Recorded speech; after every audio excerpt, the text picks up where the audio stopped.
Hi guys, thanks for joining me. I'm Marilyn.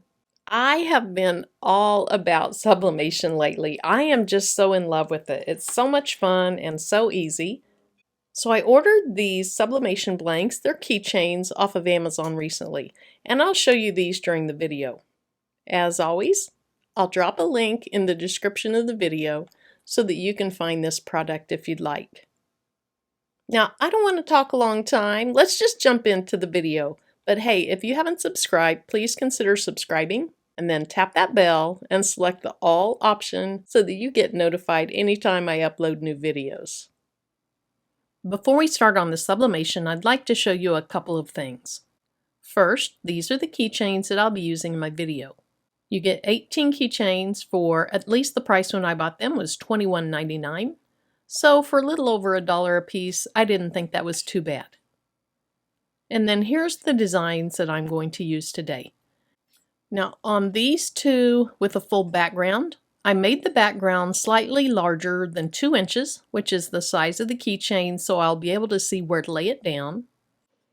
And then on this keychain, I have this outside circle. That won't print onto my keychain. Again, that's just to help me place it. On this one up on the top left corner, this inside ring will show up on my keychain. The outside ring will be just outside of it, and again, that's just to help me place it. Before I print these, I'm going to go ahead and select all of them, and I'll say flip horizontal. Then I don't have to worry about remembering to print them in the mirror image. Let me go back. On this one of my very best friends from the time we were 6 years old on, her name's Carol, and she has 3 kids. My favorite colors are in the pinks and purples. Her favorite colors are yellow. So I made a keychain for her for Mother's Day.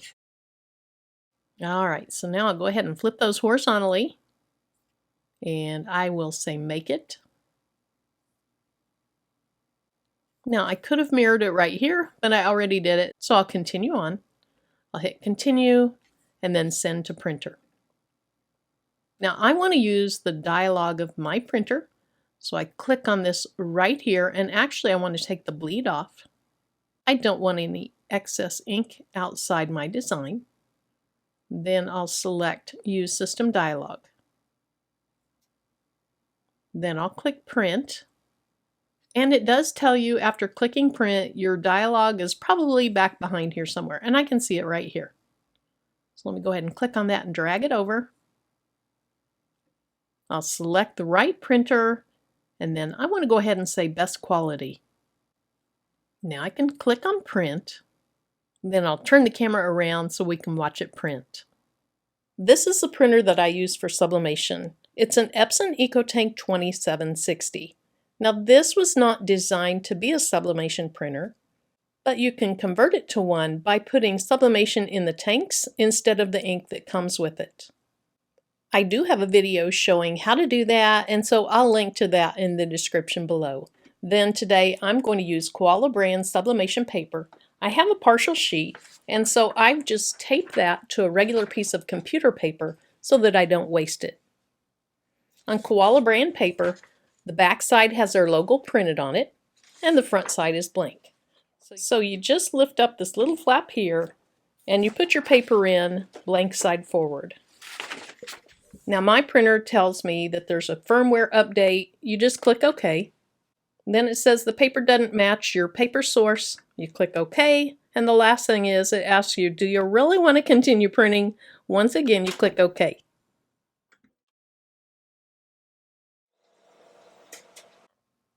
I'm going to go ahead and cut these apart, and then I'll show you the keychains we're working with. So I cut all my sublimation designs apart. And then here's the 4 keychains I'm going to use. I did practice on one, I don't know, shortly after I got them, and it turned out really pretty. Each of the keychains comes wrapped in this cellophane paper. So I'll put my design down, and then I think for these I'm going to remove the metal keychain. I didn't on the first one, I just had it hanging over the edge of the heat press. But I'd rather get the pressure right in the middle of the heat press, and I can do that more easily if I take that metal ring off. Now I really feel like I printed that one too large, so I'm going to hold off on that one for now.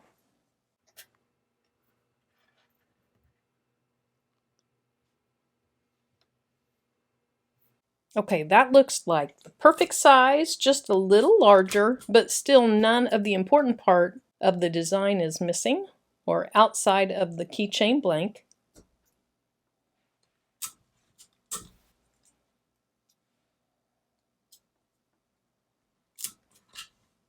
When I made my first one, I was a little bit concerned of the heat and this tape on the glitter side, but it ended up being no problem at all.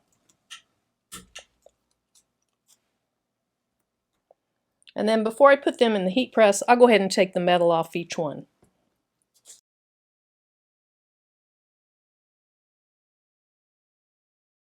Okay, now on this one, the inside ring is supposed to print on the keychain.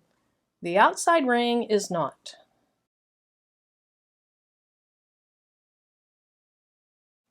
Now, it would have been easier to remove all these metal things before I started this, and I got a little ahead of myself.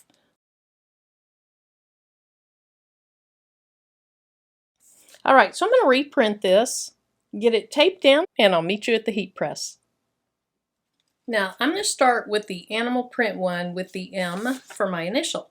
So let's see, I'm going to put down a Teflon sheet just for extra protection.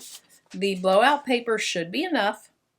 Then I'll put my keychain down, paper side up, then another piece of blowout paper, and of course I have a Teflon sheet attached to my heat press. Now I set my temperature at 385. I can see it climbed up to 387, and I'll start with 50 seconds.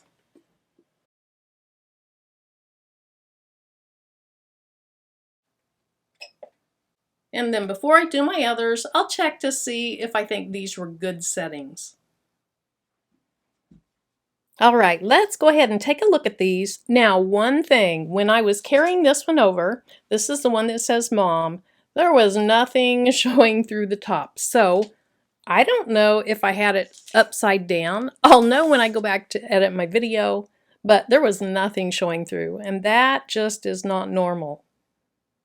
All right, so let's go ahead and do the animal print with the M on it.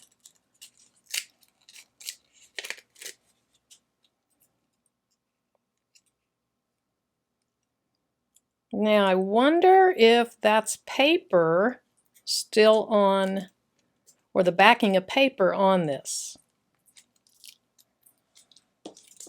I'm going to get a little water so I can try to wipe that off, and we'll see.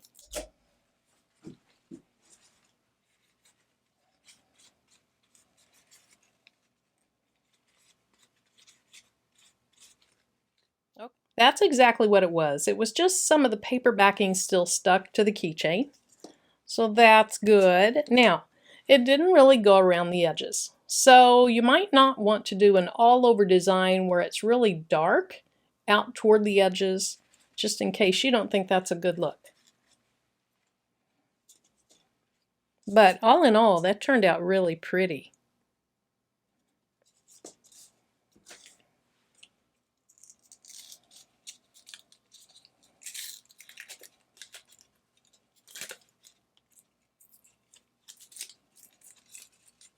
And then let me show you the back also. See, there's no tape residue really left on that. And it comes off very easily. That is super vibrant.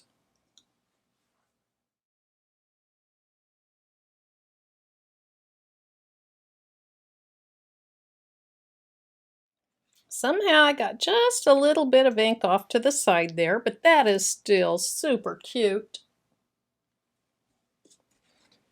And then my last one, the one that I really must have done upside down, but I'll see in a little bit.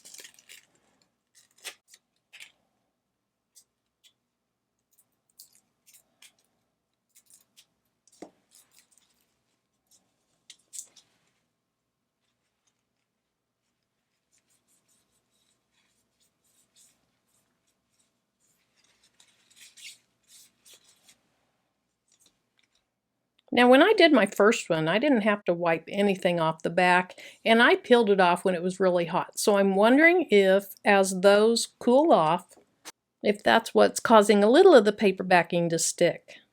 Again, it's not a problem because you can get it off, but it is just a little bit annoying. There's the final results. I think they turned out adorable, and I love how you can just put anything on these you want. Next time I'll customize some with some photographs, and if you'd like to see that, make sure you're subscribed and that you've tapped that bell and selected the all option. Thanks again for watching. Until my next video, bye-bye.